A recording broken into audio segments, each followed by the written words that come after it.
Bismillahirrahmanirrahim. Assalamualaikum warahmatullahi wabarakatuh. Apa kabar soleh-solihah? Baik, alhamdulillahirrabbilalamin. Yuk, kita lanjut materi kita kali ini.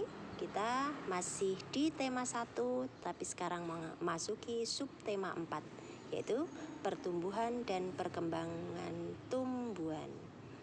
Kemarin kita sudah membahas perkembangan dan pertumbuhan hewan. Sekarang kita beralih ke tumbuhan. Oke, ada yang belum pernah lihat tumbuhan? Insya Allah tidak ada ya. Kalian bisa menyebutkan nama-nama semua tumbuhan? Sangat beragam dan sangat banyak nama tumbuhan. Ustazah yakin kalian tidak akan bisa menyebutkan satu persatu di seluruh muka bumi ini. Tetapi insya Allah kalau menyebutkan 10 saja di sekitar kalian bisa? Bisa. Ya, nanti coba bermain sama ayah bunda kalian, sebutkan 10 tumbuhan di sekitar kalian. Kalau misalnya masih kurang dari 10, minta tolong sama ayah bunda untuk diberitahu tumbuhan apa saja kira-kira yang belum kalian sebutkan, gitu ya. Oke, sekaligus berlatih. Ya anak-anak, tumbuhan itu adalah termasuk dari makhluk hidup yang ciptaan Allah, gitu ya. Jadi bagaimanapun kita harus juga merawat tumbuhan dengan baik, karena tumbuhan itu butuh makanan, butuh minuman untuk bisa berkembang biak dan tumbuh.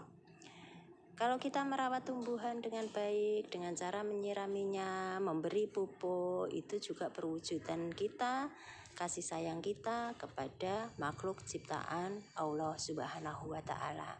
Itu ya, jangan biarkan tumbuhan di sekitar kita layu karena kita tidak memperhatikan keberadaan mereka. Oke? Yuk, sekarang kita lanjut. Pembelajaran pertama. Kamu sudah mengetahui cara perkembangbiakan dan daur hidup hewan pada pembelajaran sebelumnya. Sekarang kita mengamati tentang pertumbuhan tanaman. Tanaman sama dengan makhluk hidup lain yang juga mengalami pertumbuhan. Pertumbuhannya diawali dari kecil, kemudian menjadi besar. Sedangkan perkembangbiakannya itu bisa dilakukan dengan cara alami, artinya otomatis terjadi, juga bisa dengan cara buatan, artinya memerlukan bantuan manusia untuk bisa berkembang biak. Apa saja itu nanti akan kita terangkan pada slide-slide berikutnya. Oke, kita lihat. Yuk, perkembangan alami dapat dengan biji atau tunas. Itu permisalannya. Ya, jadi perkembangan biakan yang terjadi sendiri dengan bantuan alam, bisa jadi dengan angin, bisa jadi dengan air dan seterusnya. Itu contohnya adalah dengan biji, dengan tunas, dengan spora, dengan umbi. Itu adalah cara perkembangbiakan alami.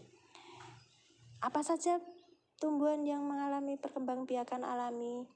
Ada mangga, ada jeruk, ada semangka, gitu ya. Kalau yang menggunakan tunas itu ada pisang, ada bambu, ada cocor bebek. Nanti akan kita lihat bagaimana yang berkembang biak dengan biji dan bagaimana yang berkembang biak dengan tunas. Oke ya. Kemudian perkembangbiakan buatan itu adalah proses perkembangbiakan tumbuhan dengan tumbuhan atau dengan bantuan manusia. Salah satu contoh perkembangbiakan tumbuhan dengan bantuan manusia adalah pencangkokan. Ada masih banyak yang lain sebenarnya selain pencangkokan. Ada menempel, ada mengenten, ada merunduk, dan sebagainya. Ya. Sebelum sampai ke sana, sebelum sampai gambar-gambar yang mewujudkan tentang biji, tunas, kemudian bagaimana perkembangbiakan dengan buatan manusia, itu kita berlatih dulu ya. Kita akan mengenal berbagai macam tumbuhan dengan cara observasi. Observasi itu berarti pengamatan langsung pada tumbuhan-tumbuhan yang ada di sekitar kalian. Caranya seperti ini biar kalian tidak lupa. Kalian siapkan buku tulis, kemudian berilah kotak seperti ini. Yuk kita buat kotak 3 kolom. Kolom pertama itu adalah angka, nomor urut. Kemudian kolom kedua itu isinya adalah jenis daun. Yang kolom ketiga itu adalah keterangan. Pada jenis daun itu nanti kalian isi dengan daun-daun yang bermacam-macam pada setiap kotaknya. Jadi masing-masing kotak nanti berbeda isinya ya. Nah, kemudian pada keterangan itu diberi nama. Nama tanamannya apa tadi? Jadi daun itu berasal dari tanaman apa? Kemudian cara berkembang biaknya dengan cara apa? Itu kalian tuliskan. Ini di sini ada 2 contoh. Contohnya adalah daun mangga. Itu nama tanamannya adalah pohon mangga. Cara berkembang biaknya dengan biji. Kemudian yang nomor 2, ini ada daun cocor bebek. Keterangannya, nama tanaman cocor bebek, cara berkembang biak dengan tunas. Nanti kalian bisa menuliskan jenis-jenis daun yang ada di sekitar kalian, diambil, kemudian ditempel. Sebanyak berapa daun? Sebanyak 10 macam daun, ya. Cara menempelnya biar tidak mudah lepas, gunakan solasi bolak-balik atau selotip. Ya, ditempelkan di situ nanti tidak akan mudah lepas dari kertasnya. Oke, siap? Sudah paham? Ya, seperti itu. Nah, sekarang kita akan melanjutkan pada membuat kerajinan mozaik. Membuat kerajinan mozaik. Kalian pernah mendengar tentang mozaik? Alhamdulillah kalau kalian masih ingat ya. Kelas 1 kita sudah membuat mozaik. Kelas 2 kalian juga sudah membuat mozaik. Ada yang dari biji-bijian, ada yang dari cangkang telur, ada yang dari pecahan-pecahan kaca.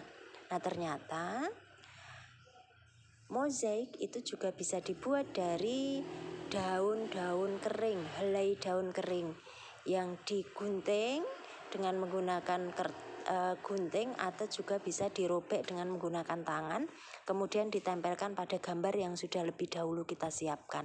Itu macam-macam mozaik, ya, seperti itu.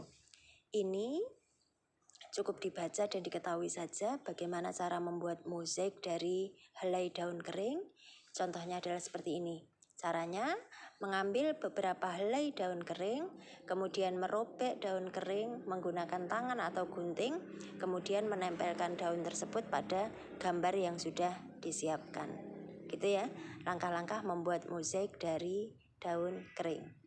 Oke, kita lanjut.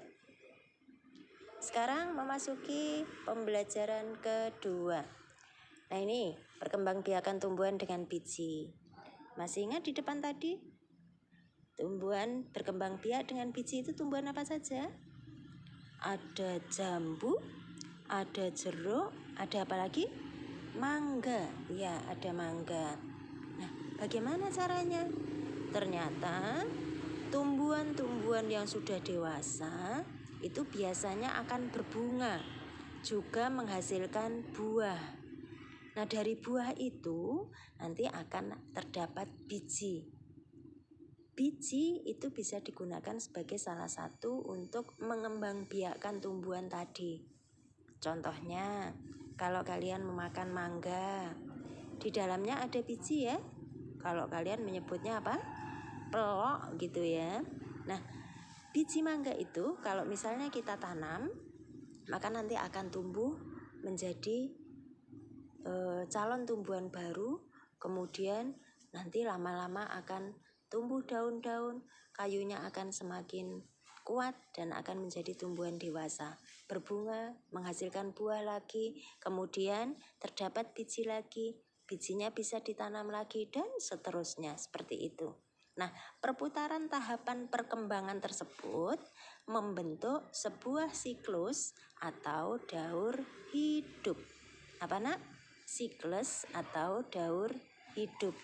Jadi daur hidup itu tidak hanya terdapat dalam daur hidup hewan saja, tetapi tumbuhan juga mempunyai daur hidup atau siklus. Artinya perputaran yang tidak pernah berhenti. Biji menjadi calon tumbuhan baru, menjadi tumbuhan muda, menjadi tumbuhan dewasa, berbunga, berbuah, menghasilkan biji. Bijinya tumbuh menjadi tumbuhan baru, tumbuhan muda, tumbuhan dewasa, berbunga, berbuah, berbiji, dan seterusnya lagi. Paham? Ya, jadi daur hidup itu adalah perputaran tahapan perkembangan yang tidak pernah berhenti. Ya, kita lanjut. Di sini terdapat gambar daur hidup tanaman semangka. Gambarnya ada di sini. Ada gambar A, gambar B, C, D, dan E. Di dalam kotak-kotak ini, di atasnya ada kotak-kotak yang masih kosong. Ini adalah salah satu bentuk daur atau siklus dari tumbuhan. Hanya saja masih kosong. Itu nanti yang mengisi adalah kalian. Tapi karena lembar kerja ini hanya bisa kalian lihat atau didengarkan saja, maka cukup kalian jawab dengan lisan. Misalnya, daur hidupnya itu urut-urutannya apa? Kalian sebutkan. Pastinya akan dimulai dari apa kalau semangka? Biji. Ya, pastinya dimulai dari biji. Jadi yang pertama adalah D, kemudian nanti lanjutkan urutannya apa? D, terus apa, dan yang terakhir apa? Bisa dipahami?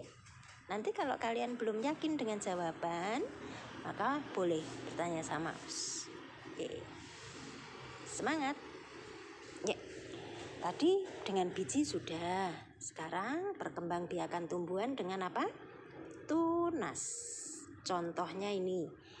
2 pohon ini berkembang biak dengan tunas.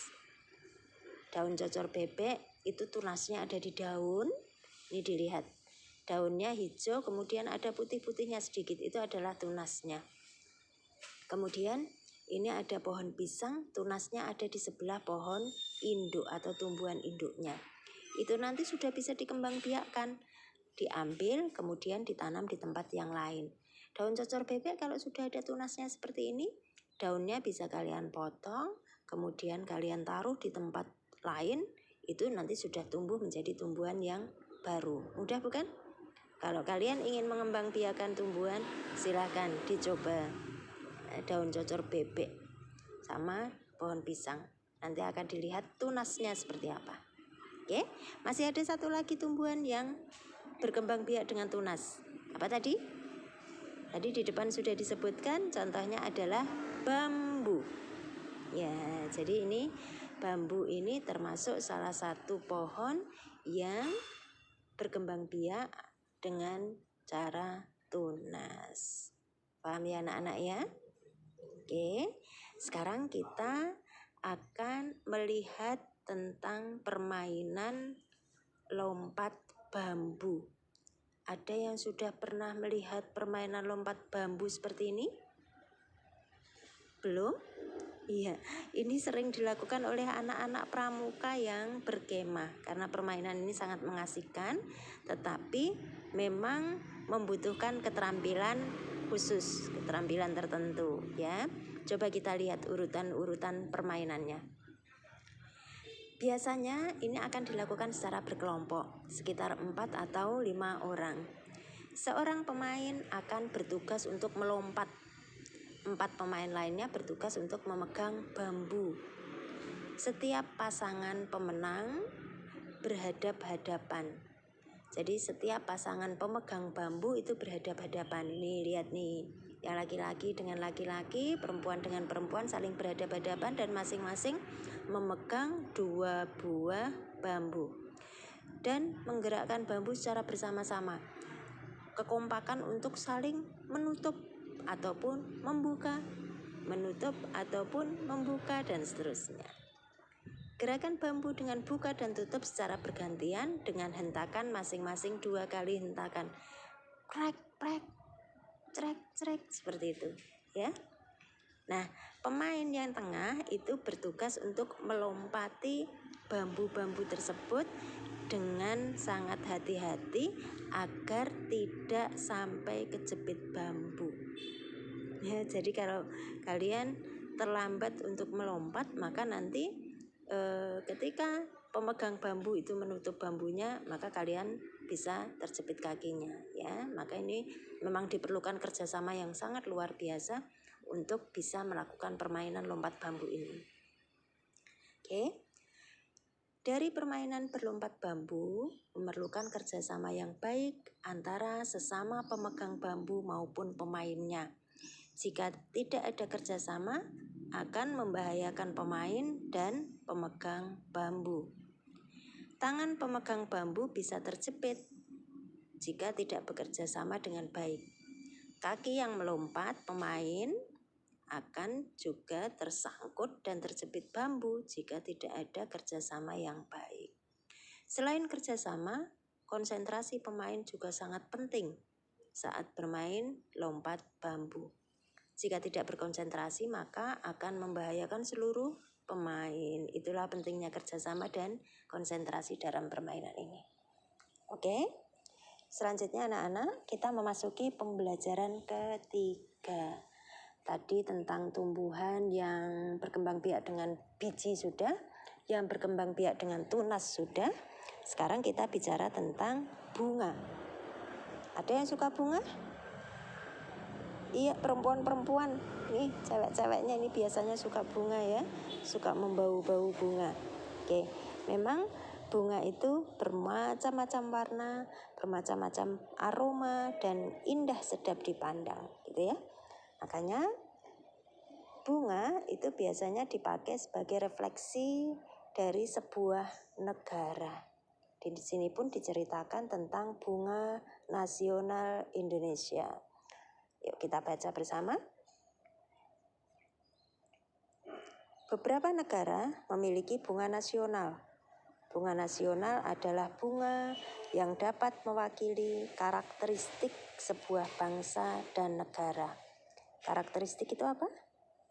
Sifat-sifat, ciri-ciri, dan seterusnya. Yuk, misalnya bunga tulip itu dikenal sebagai bunga dari negara mana? Belanda ya. Jadi kalau kita bicara Belanda itu biasanya ingatannya langsung pada negara yang dikenal dengan bunga tulip. Banyak sekali bunga tulip. Oke. Kemudian mawar. Mawar itu lebih dikenal sebagai bunga dari negara Inggris ternyata. Ya, padahal mawar di Indonesia juga banyak ya. Tapi ternyata lebih dikenal di negara Inggris atau dikenal sebagai bunga negara Inggris. Lalu Indonesia, bunganya apa ya? Indonesia memiliki 3 bunga nasional. Karena di Indonesia itu sebutan lain dari bunga adalah puspa, maka cara menyebutkannya pun pakai puspa. Ada puspa bangsa, ada puspa pesona, ada puspa langka. Yang biasa disebut sebagai puspa bangsa itu adalah bunga melati putih. Kemudian yang disebut sebagai puspa pesona itu adalah bunga anggrek bulan. Kemudian yang disebut sebagai puspa langka itu adalah bunga Rafflesia arnoldi. Karena bunga ini tidak banyak di Indonesia, hanya di beberapa tempat saja dan berbunganya itu hanya beberapa tahun sekali. Beda dengan melati mungkin 3 bulan atau 4 bulan sekali itu sudah berbunga. Tapi kalau Rafflesia arnoldi itu menunggu bertahun-tahun baru berbunga. Dan biasanya disebut sebagai bunga bangkai.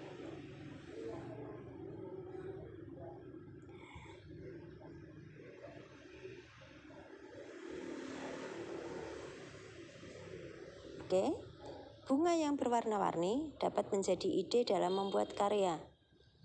Masih ingatkah kamu dengan kerajinan mozaik? Baru saja kita bahas mozaik yang di depan tadi kita menggunakan helai daun kering. Nah ternyata bunga itu juga bisa menggunakan kertas warna-warni yang dipotong, kemudian ditempelkan pada gambar bunga tadi, dan itu menjadi kerajinan mozaik. Bertambah lagi pengetahuan kita bahwa mozaik itu tidak hanya dari biji, tidak hanya dari cangkang telur, tapi juga bisa dari helai daun kering, bisa juga dari kertas yang dipotong-potong. Gitu ya anak-anak ya. Kalian boleh mencoba-coba di rumah. Oke. Nah, ini adalah gambar dari proses perkembangbiakan tumbuhan dengan menggunakan biji. Ini bijinya, kemudian nanti bijinya akan terbuka, tumbuh akar, kemudian nanti tumbuh batang, daun, bijinya kemudian mengecil dan hilang karena makanannya sudah dibutuhkan oleh batang dan daunnya, maka nanti bijinya sudah akan mengecil dan ini menjadi tumbuhan muda, kemudian menjadi tumbuhan dewasa. Nanti akan menghasilkan buah yang mempunyai biji seperti ini lagi. Gitu. Bisa difahami? Ya. Kemudian selanjutnya kita akan melihat perkembangbiakan tumbuhan dengan menggunakan tunas. Ya, kalau ini tunas, cocor bebek, kemudian ini pisang, ya. Ini pisang, kemudian yang ini cemara. Cemara juga ternyata bertunas. Yang bambu tidak ditunjukkan di sini, sudah ada di slide yang depan tadi, ya. Kemudian ini adalah cara-cara perkembangbiakan tumbuhan dengan cara buatan atau bantuan manusia. Ini kalau mencangkok seperti ini, ya. Jadi dikerat dulu, diambil kulitnya sebagian, kemudian diisi pupuk, kemudian dibungkus dengan plastik. Nanti lama-lama di situ akan tumbuh seperti ini. Kalau sudah dipotong, kemudian nanti ditanam di media yang baru. Atau dari sini saja kalian bisa lihat ada juga okulasi. Okulasi seperti ini, dibuka kulitnya, kemudian ditempelkan begini, lalu diberi tali. Nanti akan tumbuh juga tumbuhan baru. Kemudian teknik menyambung atau ini biasanya bisa dilakukan dari kamboja yang bermacam-macam, berbeda-beda warna, seperti itu bisa dilakukan di sini, ya, dengan okulasi dengan sambung itu tadi. Juga ada yang stek batang, kemudian ada yang juga merunduk, ini dirundukkan ke tanah, kemudian diberi gundukan tanah dan pupuk, kemudian nanti akan tumbuh tanaman baru dari situ. Ini macam-macam pertumbuhan dengan cara buatan atau bantuan manusia. Demikian ya anak-anak ya, yang bisa Ustadzah sampaikan pada saat ini untuk pembelajaran tema 1, subtema 4 tentang perkembangbiakan tumbuhan. Untuk materi ini cukup kalian dengarkan dan perhatikan ulang-ulang. Belum ada penugasan di sini, hanya saja kalian harus paham dan mengerti. Oke? Cukup sekian dari Ustadzah. Apabila banyak kesalahan, minta maaf yang sebesar-besarnya. Billahi taufiq wal hidayah. Waridho wa inayah. Wabarakatuh.